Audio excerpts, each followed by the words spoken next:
அண்ணா பல்கலைக்கழகம் மற்றும் தமிழக அரசை கண்டித்து தமிழ்நாடு அண்ணா பல்கலைக்கழக ஆசிரியர் சங்க ஆசிரியர்கள் இன்று மாலை 5 மணி முதல் நாளை காலை வரை ஒருநாள் உள்ளிருப்பு போராட்டத்தில் ஈடுபட வருகின்றனர்.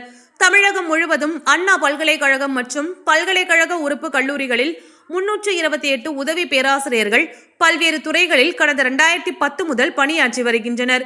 இதில் திருச்சி அண்ணா பல்கலைக்கழக உறுப்பு கல்லூரியில் 48 தற்காலிக உதவி பேராசிரியர்கள் பணியாற்றி வருகின்றனர்.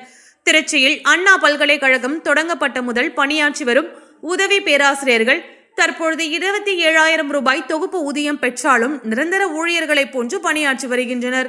2019ஆம் ஆண்டு பிறகு தற்பொழுது வரை சம்பள உயர்வு வழங்கப்படாததால் மனவேதனையில் தங்களது ஆசிரியர் பணியை தொடர்ந்து செய்து வருகின்றனர். திமுக அரசு தனது தேர்தல் வாக்குறுதியில் தெரிவித்தபடி தேர்தல் வாக்குறுதி எண் 153 படி 10 ஆண்டுகளுக்கு மேலாக பணியாற்றி வரும் தங்களை பணி நிரந்தரம் செய்திட வேண்டும் என்றும் 15 ஆண்டு காலமாக பணியாற்றி வரும் உதவி பேராசிரியர் வேலை பணி நீக்கம் செய்ததை உடனடியாக திரும்ப பெற வேண்டும் என்பதனை வலியுறுத்தி நேற்றைய தினம் திருச்சி அண்ணா பல்கலைக்கழக உறுப்பு கல்லூரி எதிரில் தமிழக அரசையும் அண்ணா பல்கலைக்கழகத்தை கண்டித்தும் உதவி பேராசிரியர்கள் 48 பேர் நேற்று முதல் காலவரையற்ற தொடர் போராட்டத்தில் ஈடுபட்டுள்ளனர்.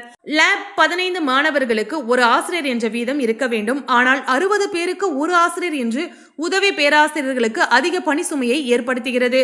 திருச்சி அண்ணா பல்கலைக்கழக உறுப்பு கல்லூரியில் உள்ள 10 துறைகளில் நிரந்தர உதவி பேராசிரியர்களாக 87 பேர் பணியாற்றி வருகின்றனர்.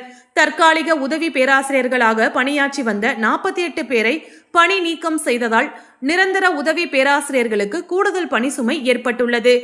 இதனால் மாணவர்கள் கல்வி நலனை கருத்தில் கொள்ளாமல் செயல்பட்டு வரும் அண்ணா பல்கலைக்கழகம் மற்றும் தமிழக அரசை கண்டித்து தமிழ்நாடு அண்ணா பல்கலைக்கழக ஆசிரியர் சங்க ஆசிரியர்கள் இன்று மாலை 5 மணி முதல் நாளை காலை வரை ஒருநாள் உள்ளிருப்பு போராட்டத்தில் ஈடுபட உள்ளனர். பல்கலைக்கழகத்தின் டீன், உயர்கல்வித்துறை அமைச்சர், பதிவாளர் மற்றும் இயக்குனர் என அனைவரையும் சந்தித்து பல முறை மனு அளித்தும் தற்பொழுது வரை தங்களது கோரிக்கைகள் நிறைவேற்றப்படாமல் அண்ணா பல்கலைக்கழகங்களில் உள்ள உதவி பேராசிரியர்கள் கொத்தடிமைகளாகவே பணியமர்த்தப்பட்டு வருகின்றனர்.